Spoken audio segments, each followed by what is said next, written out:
How are you guys feeling? We're the newest lawyers in town, and I'm very hopeful. Wanna Chief Justice, thank you for inviting me. I'm very excited actually. I need a lot of lawyers every time I go to the street, so it's good seeing new lawyers being introduced to this country. When I was 19 years old, I wrote a letter to a girl, and I told her that I wanted to become a lawyer and a journalist. I never sent the letter, but the reason why I wanted to become a lawyer and a journalist is because I knew that the journalists wrote the truth, and the lawyers defended that truth. And I lived in Eastlands those days. It was during the Moi era, that's when I came of age. And during that time, it was illegal for a young man to walk around without an ID. And if you had an ID, they'd ask you what kitambulisho ya kazi. And if you had the one for the job, they'd ask you what ya serikali, which meant a bribe. It was bad days. They would arrest you and charge you with intent to commit a felony, loitering with intent. I don't know what that means. And so I thought if I become a lawyer, I'll defend my friends. But I never became a lawyer. Last year I was arrested with 16 other people and were taken to Milimani court.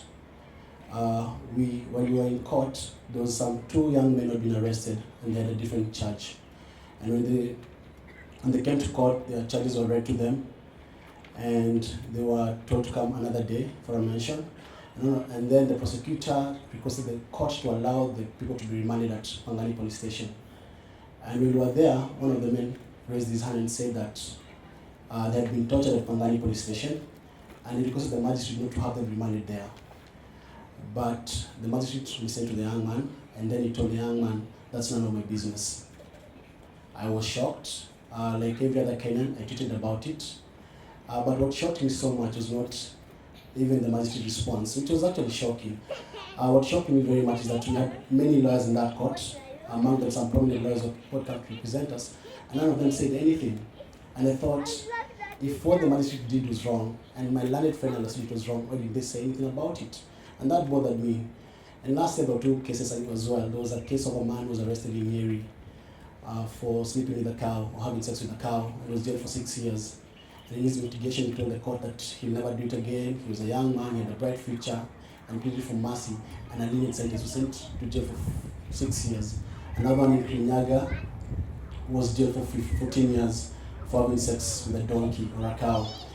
The reason I'm giving you this example is that actually, that those two people, they were very young and they done wrong in society. But I thought they needed mercy. The sentence was not committed the crime they had committed. We live in a country where if you're rich, you can buy your way to the legal system. If you're rich, you can hire the best lawyers. If you're rich, you can buy judgment and buy the judiciary. But if you're poor, you're doomed.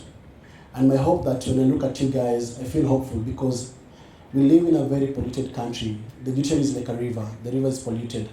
But you can't clean a river by emptying a river. You can't empty a river, it's polluted. But you're the fresh water that you're going to add in that river.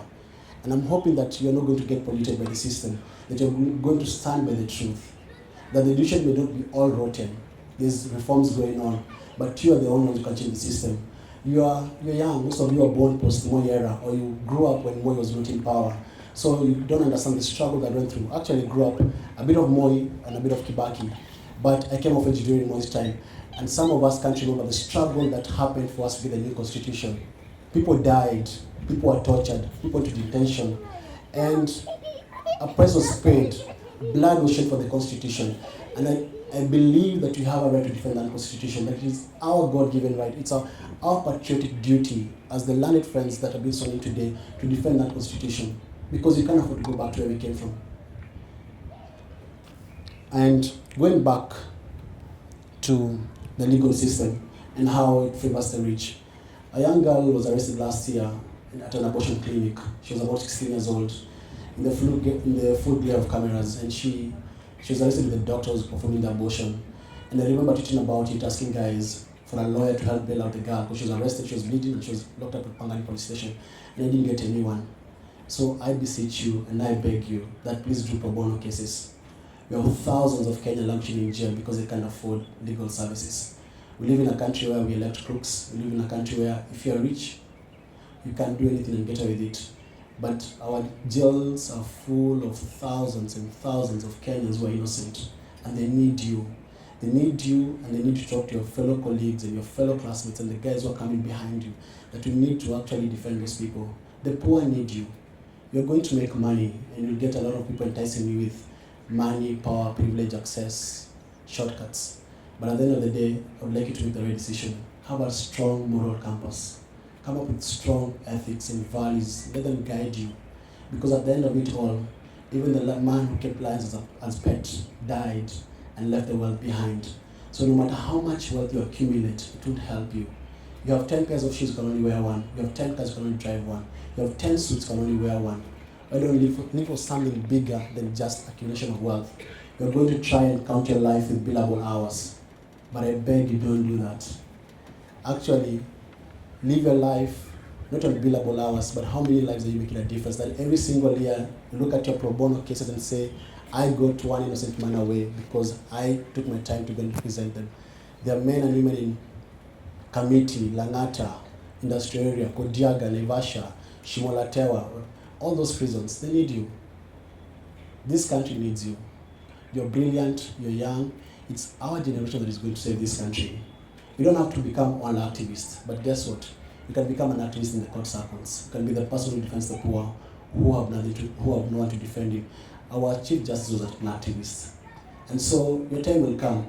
But for now, you're young, you can be an idealist, you can take risks, you don't have many commitments. It's the time to make those mistakes and learn, but make the right mistakes. And as I end, I would like to say that there's a lawyer who said, a good head and a good heart are always a formidable force. And that young lawyer was Nelson Mandela, and he made a difference. So I look forward to seeing you guys in the court corridors doing the right thing. Not billable hours, but making a difference in poor people's lives. Thank you.